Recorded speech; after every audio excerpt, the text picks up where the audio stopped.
Assalamualaikum Nars, selamat sore. Ini hasil lab saya.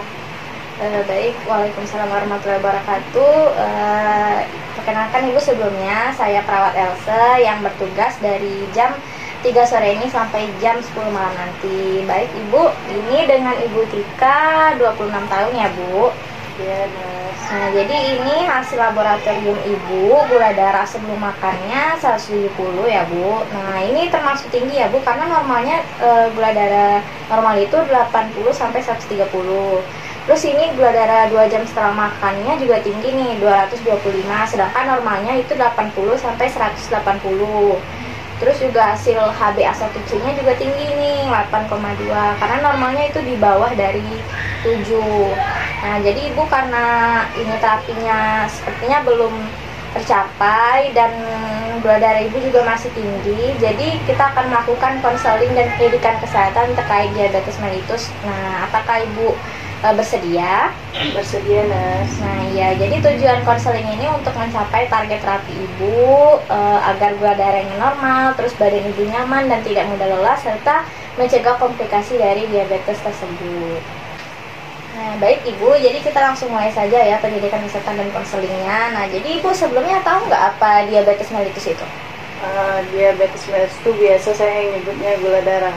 Nah iya benar Bu, jadi kalau menurut Kemenkes, diabetes mellitus itu adalah penyakit menahun yang ditandai oleh kadar glukosa darah atau gula darahnya itu melebihi nilai normal, bisa tinggi ataupun bisa rendah gitu. Kalau orang masyarakat juga bahasnya biasanya memang gula darah gitu. Nah terus diabetes mellitus ini banyak Bu macamnya.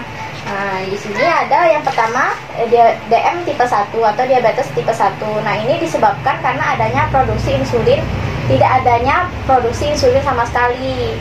Nah, terus diabetes mellitus tipe 2 itu disebabkan karena tidak cukup dan tidak efektifnya kerja insulin. Jadi pankreasnya itu nggak bisa ngasih insulin dengan baik gitu. Terus DM gestasional itu terjadi pada ibu hamil. Dan DM tipe lainnya juga ada, itu disebabkan karena pemakaian obat atau penyakit-penyakit lainnya. Ya gitu. Terus, nah apa sih tanda dan gejala yang muncul kalau seseorang memiliki penyakit DM gitu kan? Nah yang pertama itu ada gejala klasik atau gejala utama gitu. Nah yang pertama yaitu sering kencing atau bahasa medisnya itu poliuri.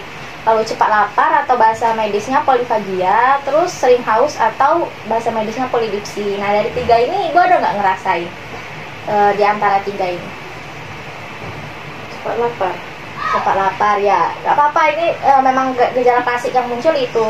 Nah terus gejala tambahannya juga ada berat badan menurun dengan cepat, kesemutan, gatal di daerah kemaluan wanita, bisul yang hilang timbul, penglihatan yang kabur, cepat lelah, keputihan pada wanita, luka yang sulit sembuh, mudah mengantuk, serta impotensi pada pria. Nah, impotensi ini ketidak efektifan pria untuk ereksi. Walaupun nanti ada hal yang membangkitkan seksual pun tetap nggak ereksi dia gitu. Terus apa sih faktor risiko diabetes mellitus atau kayak penyebab diabetes mellitus itu bisa timbul di seseorang gitu kan? Nah yang pertama itu ada faktor risiko yang nggak bisa diubah. Yang pertama itu ada usia yang lebih dari 40 tahun. Lalu mempunyai riwayat penyakit keluarga yang memiliki riwayat DM, terus kehamilan dengan gula darah tinggi. Lalu ibu dengan riwayat melahirkan bayi yang lebih dari 4 kilo dan kurang dari 2,5 kilo. Nah, lalu ibu di sini juga ada faktor risiko yang bisa diubah. Nah, yang pertama itu ada kegemukan atau berat badan berlebih atau IMT-nya itu lebih dari 23 kilo per meter kubik. Lalu kalau pada pria itu lingkar perutnya lebih dari 90 cm dan perempuan itu lebih dari 80 cm. Nah, jadi ibu di sini saya bakal ngitung berat badan ideal serta IMT Ibu. Nah sebelumnya saya boleh tanya berat badan Ibu berapa ya Bu? Berat badan saya 65 Nars. Nah ya baik, untuk tinggi badannya? 155. Ya 155. Baik Ibu, jadi ini setelah dihitung, jadi berat badan ideal Ibu itu seharusnya 49,5 kilo. Sedangkan IMT Ibu itu juga berlebih ya, karena dia 27,055. Nah, 27,055 ini termasuk BB berlebih dengan golongan obes 1. Karena golongan obes 1 itu batasnya 25 sampai 29,9. Nah, terus Ibu untuk yang faktor risiko yang kedua yang dapat bisa diubah itu kurang aktivitas fisik. Terus yang ketiga itu ada lipidemia atau kolesterol baik itu kurang dari 35 mg dan trigliseridanya lebih dari 250 mg. Terus riwayat penyakit jantung serta hipertensi yang lebih dari 140/90 mmHg. Terus juga makanannya nggak seimbang, tinggi gula, garam, lemak tapi rendah serat itu juga jadi faktor risikonya. Baik Ibu, selanjutnya kita akan membahas terkait komplikasi diabetes mellitus. Nah, jadi apa aja sih komplikasi diabetes mellitus itu? Nah, yang pertama itu ada komplikasi akut. Nah, komplikasi akut ini terjadi dalam waktu dekat. Nah, yang pertama ada hipoglikemia. Hipoglikemia ini kadar glukosanya rendah atau kurang dari 70 mg/dl. Nah, itu kenapa bisa terjadi gula darahnya rendah? Nah, itu terjadi karena pengguna obat diabetes atau obat tablet atau obat suntik insulin disertai mengonsumsi makanan terlalu sedikit. Nah, jadi kalau makanan terlalu sedikit, nah itu bisa terjadi glukosa darahnya terlalu rendah, Bu. Nah, terus juga latihan fisik yang terlalu berat itu juga menyebabkan kadar glukosanya jadi menurun. Jadi emang serba salah sih ya, kalau DM ini nggak boleh berlebihan, makan nggak boleh berlebihan, makan kekurangan juga salah gitu. Jadi harus pas-pasan gitu ya. Nah, juga ini konsumsi obat anti diabetes yang nggak sesuai petunjuk dokter itu juga bisa menyebabkan hipoglikemia. Nanti juga kalau misalnya terjadi hipoglikemia ini jadi bakal lemas badan Ibu gitu. Terus yang kedua itu ada hiperglikemia. Nah, kalau hiperglikemia ini kadar glukosa darahnya tinggi, yaitu lebih dari 300 mg/dl. Nah, keadaan hiperglikemia ini dapat menyebabkan gangguan penurunan kesadaran, jadi bakal lemes, mungkin bisa pingsan lagi malah kalau misalnya terlalu tinggi gitu. Nah, terus apa aja sih gejalanya kalau misalnya kadar glukosa Ibu terlalu tinggi gitu kan? Nah, yang pertama itu ada mulut dan kulit terasa kering, lalu sering merasa kehausan, pusing, penglihatan menjadi buram atau kabur, buang air kecil meningkat, serta nafas terengah-engah dan baunya nggak sedap gitu Ibu. Nah, terus untuk komplikasi kronisnya apa gitu? Nah, jadi komplikasi kronis ini terjadi karena gulanya menetap di aliran darah, Bu, untuk waktu yang lama. Nah, hal itu dapat mempengaruhi pembuluh darah, saraf, mata, ginjal, serta sistem kardiovaskular. Nah, itu kenanya di mana gitu. Nah, yang pertama itu ada retinopati diabetik itu larinya ke mata, Bu, gangguan mata, rabun, penglihatan juga kena gitu kan. Terus yang kedua ada penyakit kardiovaskular. Nah, itu jadinya ke penyakit jantung dan pembuluh darah, stroke itu juga gara-gara diabetes kalau udah lama gitu juga nyebabin gitu. Terus ada nefropati diabetik. Nah, itu gangguan ginjal stadium akhir atau disfungsi seksual juga bisa gitu. Terus yang terakhir itu ada neuropati diabetik. Nah, itu gangguan saraf yang menyebabkan luka dan amputasi pada kaki gitu. Ibu pernah kan ngedengar kayak orang yang DM kakinya diamputasi, lukanya nggak sembuh-sembuh. Iya, pernah. Nah, itu termasuk komplikasi dari diabetes karena diabetesnya udah menakun lama gitu. Terus gimana sih cara kita mencegah supaya kita nggak kena diabetes? Nah, yang pertama itu mempertahankan berat badan ideal. Jadi dipertahankan berat badan yang idealnya gitu. Terus makannya juga harus sehat, sayur-sayuran, buah gitu, itu harus banyak seratnya ya. Dan gula, garam, lemak itunya juga dikurangin gitu. Terus untuk yang sudah terkena diabetes itu bisa tes glukosa darah dan kadar HbA1c nya secara teratur biar bisa lihat apa sudah normal atau ketinggian gitu atau kerendahan gitu kadar glukosa darahnya. Terus rutin beraktivitas fisik setiap hari itu minimal 30 menit, terus mengelola stres serta menghindari merokok serta menghindari konsumsi alkohol, begitu Ibu. Nah, selanjutnya kita bakal membahas gimana penanganan dari diabetes mellitus. Nah, jadi kalau misalnya orang nih udah terdiagnosis DM, nah apa yang harus dilakuin? Nah, itu yang pertama mengikuti edukasi penyuluhan atau konseling tentang DM. Nah, seperti yang sedang kita lakukan ini Bu. Nah, itu Ibu bisa lakuin di dekat di fasilitas kesehatan terdekat gitu. Terus harus melakukan latihan fisik secara teratur, tepat, dan prinsip BBT, baik, benar, terukur, dan teratur. Terus mengonsumsi obat secara teratur sesuai petunjuk dokter, serta memonitoring kadar glukosa darah sesuai petunjuk dokter gitu. Nah, terus di sini ada diet dan nutrisi untuk pasien DM. Nah, jadi kan Bu, karena pasien diabetes mellitus ini memang harus yang dijaga itu pola makan dan pola aktivitasnya biar nggak terjadi komplikasi gitu kan. Nah, jadi gimana sih pola makan untuk pasien DM itu? Nah, itu menerapkan 3J, yaitu jumlah, jenis, dan jadwal. Nah, yang pertama jumlah. Nah, untuk kadar kalorinya itu yang masuk ke tubuh, batas maksimumnya itu 1.500 kcal per hari gitu. Nah, jadi di sini saya juga bakal ngitung ya Bu, jumlah kalori Ibu dari, karena saya sudah tahu usia, berat badan, dan tinggi badan Ibu. Nah, baik Ibu, tadi kan saya sudah menghitung ya kalori basal Ibu itu 1.435 kcal. Nah, sebelumnya saya ingin bertanya Bu, izin bertanya, Ibu kesibukannya atau pekerjaannya apa ya Bu? Saya seorang guru, Nas. Nah, jadi Ibu seorang guru itu termasuk aktivitas ringan. Nah, jadi karena itu termasuk aktivitas ringan, kalori basal yang tadi itu kita tambah 20%. Jadi kalori yang harus Ibu konsumsi dalam sehari itu yaitu 1.722 kcal. Nah, terus saya kan juga tadi sudah menghitung ya BB ideal serta IMT Ibu. Nah, Ibu kan termasuk berat badannya termasuk berlebih ya Bu, atau golongannya obes 1.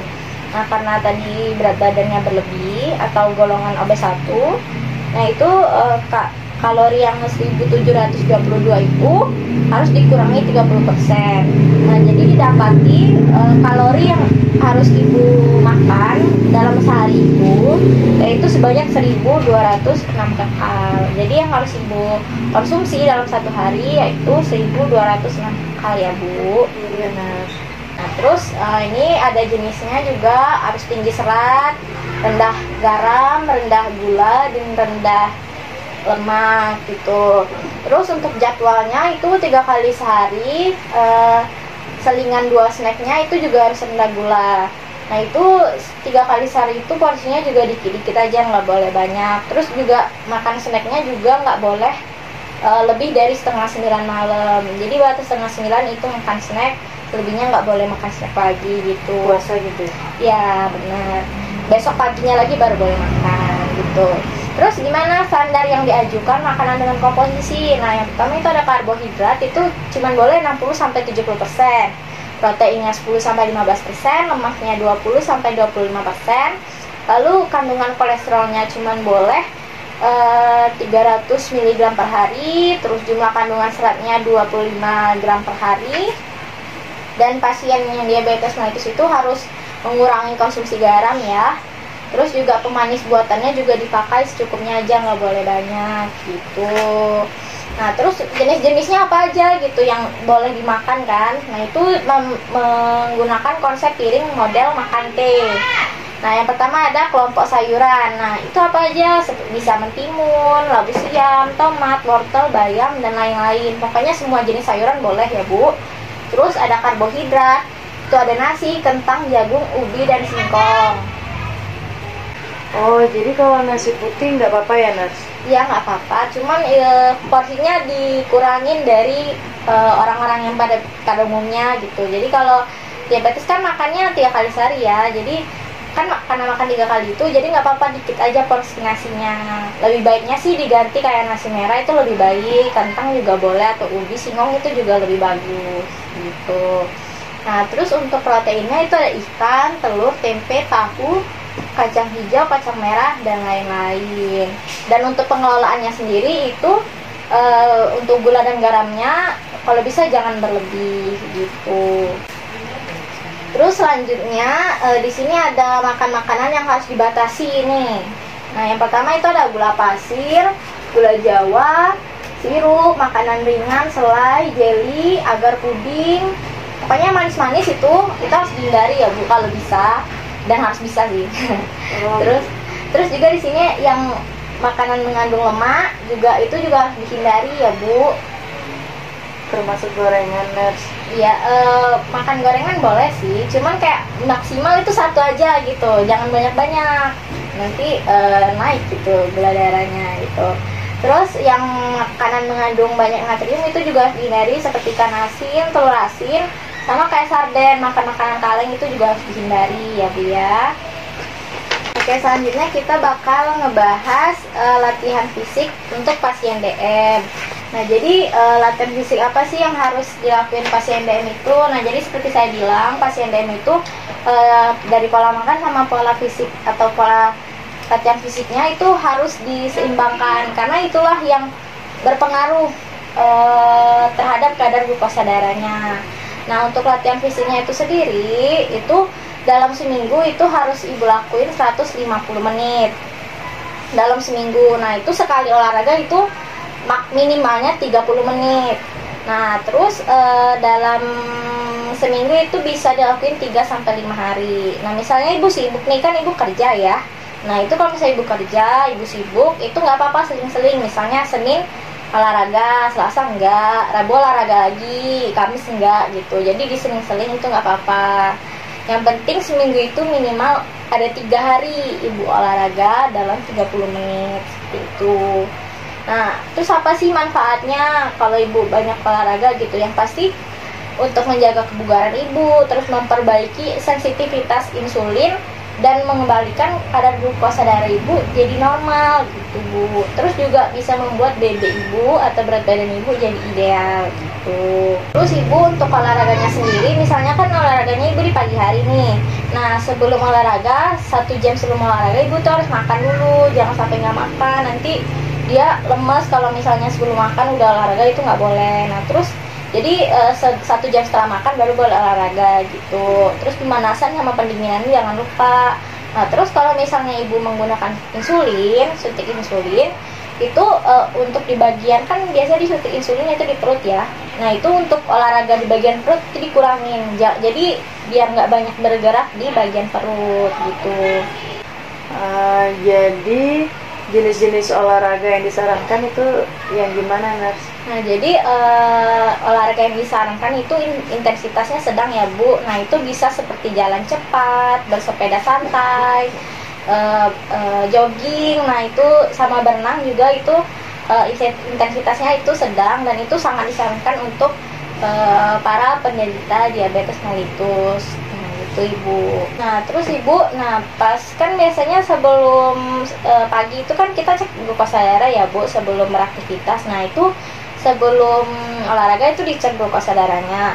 Nah, kalau misalnya kurang dari 70 atau lebih dari 250, itu libur dulu olahraganya, jangan olahraga dulu, karena nanti itu bakal lemas. Jadi jangan olahraga dulu kalau misalnya glukosa darahnya kurang dari 70 atau lebih dari 250. Nah, terus Ibu untuk dalam saat Ibu olahraga nih, nah Ibu misalnya sudah selesai olahraga ya, nah itu Ibu bisa menghitung denyut nadi Ibu berapa gitu. Nah, normalnya kan Ibu kan usianya 26 tahun ya Bu. Nah, itu setelah saya hitung denyut nadi maksimalnya itu 194. Jadi misalnya Ibu udah selesai olahraga, nah itu Ibu bisa menghitung denyut nadi Ibu dalam 1 menit, manual aja dihitung gitu kan. Nah, itu kalau bagusnya itu 194 gitu ya Bu ya. Iya, nah. Baik, selanjutnya kita akan membahas terkait pengobatan pasien diabetes Bu. Nah, jadi sebelumnya Ibu ada nggak konsumsi obat diabetes? Ada, Nurse, obat metformin. Nah iya, jadi Bu itu obat metformin itu termasuk obat anti hiperglikemia. Nah, Ibu lancar nggak minum obatnya? Alhamdulillah lancar, Nurse. Nah iya, dipertahankan ya Ibu ya, pokoknya diminum sesuai anjuran atau resep dokter ya Bu. Iya, Nurse. Nah iya, jadi ini juga banyak nih macam-macam obat oral anti hiperglikemia yang tersedia di Indonesia. Nah, terus ada selanjutnya itu ada teknik monitoring kadar glukosa darah pada pasien diabetes mellitus. Nah, yang pertama itu ada pemantauan kadar glukosa darah. Nah, jadi tujuan pemantauan glukosa darah ini yaitu untuk mengetahui apakah sasaran terapi telah tercapai. Jadi kayak yang tadi saya konseling ke ibu terkait diet dan latihan fisik itu sudah tercapai atau belum. Jadi harus dipantau terus. Jadi kalau misalnya terapinya sudah tercapai, nah nanti itu bisa disesuaikan lagi dosis obatnya. Jadi nggak terlalu tinggi, jadi mungkin lebih dikecilin lagi dosis obatnya gitu. Nah, untuk waktu pelaksanaan glukosa darahnya itu sendiri, itu yang pertama ada pada saat puasa, lalu 1 atau 2 jam setelah makan, lalu secara acak berkala sesuai dengan kebutuhan itu juga bisa, Bu. Nah, terus selanjutnya itu ada pemeriksaan HbA1c. Nah, pemeriksaan HbA1c atau pemeriksaan hemoglobin glikosilasi itu merupakan cara yang digunakan untuk menilai efek perubahan terapi 8-12 minggu sebelumnya. Jadi seperti sekarang, kan kita sedang melakukan konseling ya, Bu. Tadi Ibu juga sudah dapat nih hasil HbA1c-nya 8,2. Nah, nanti kan kita sudah konseling nih terkait diet, terkait latihan fisik. Nah, nanti 8-12 minggu ke depan kita bertemu lagi dan kita akan melihat apakah HbA1c Ibu sudah turun atau tidak, terapinya sudah tercapai atau tidak gitu. Nah, terus juga untuk melihatnya itu jadi dilakukan setiap 3 bulan sekali gitu. Nah, kalau misalnya terapinya tercapai, nah itu nggak perlu banyak-banyak lagi, Bu, nggak perlu 3 bulan sekali, cukup setahun 2 kali aja gitu. Nah, terus ada pemantauan glukosa darah mandiri. Nah, jadi pemantauan glukosa darah mandiri ini biasanya lebih dianjurkan untuk pasien yang mendapat terapi insulin. Dan alhamdulillahnya Ibu belum sampai ke terapi insulin ya, Bu ya. Alhamdulillah. Tapi nggak apa-apa, Ibu, saya sarankan Ibu juga bisa kok membeli alat untuk pengecek glukosa darah. Itu bisa dipakai secara mandiri di rumah. Itu juga bisa Ibu beli di apotek terdekat. Nah, untuk pemeriksaannya sendiri itu gimana? Nah, itu dianjurkannya sebelum makan bisa, terus 2 jam setelah makan, terus menjelang tidur, terus di antara siklus tidur, atau ketika Ibu mengalami gejala lemas. Nah, itu bisa langsung dicek glukosa darahnya. Jadi nggak perlu susah-susah ke rumah sakit gitu kan, puskesmas. Jadi bisa langsung cek di rumah gitu.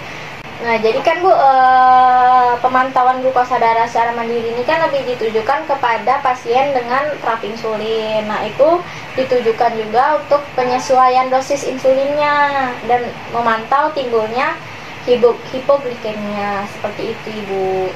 Nah, jadi dari materi-materi yang telah saya jelaskan tadi, sejauh ini apakah ada yang ingin Ibu tanyakan? Untuk saat ini belum, Nurse. Nah, ya nggak apa-apa. Nah, nanti saya bisa kirim materi-materi ini ke Ibu biar Ibu bisa baca-baca di rumah ya, Bu ya. Ya, Nah, jadi sangat saya sarankan ya diet yang tadi, Bu, makan makanannya, pola makan, pola aktivitas fisiknya, olahraganya itu dipertahankan, terus minum obatnya juga teratur ya, Bu ya. Iya, Nurse. Baik, Ibu, jadi sudah selesai ya, Bu, konseling kita. Jadi kita bakal ketemu 3 bulan lagi untuk konseling diabetes mellitus dan pengecekan HbA1c-nya. Terima kasih, Ibu. Terima kasih, Nurse.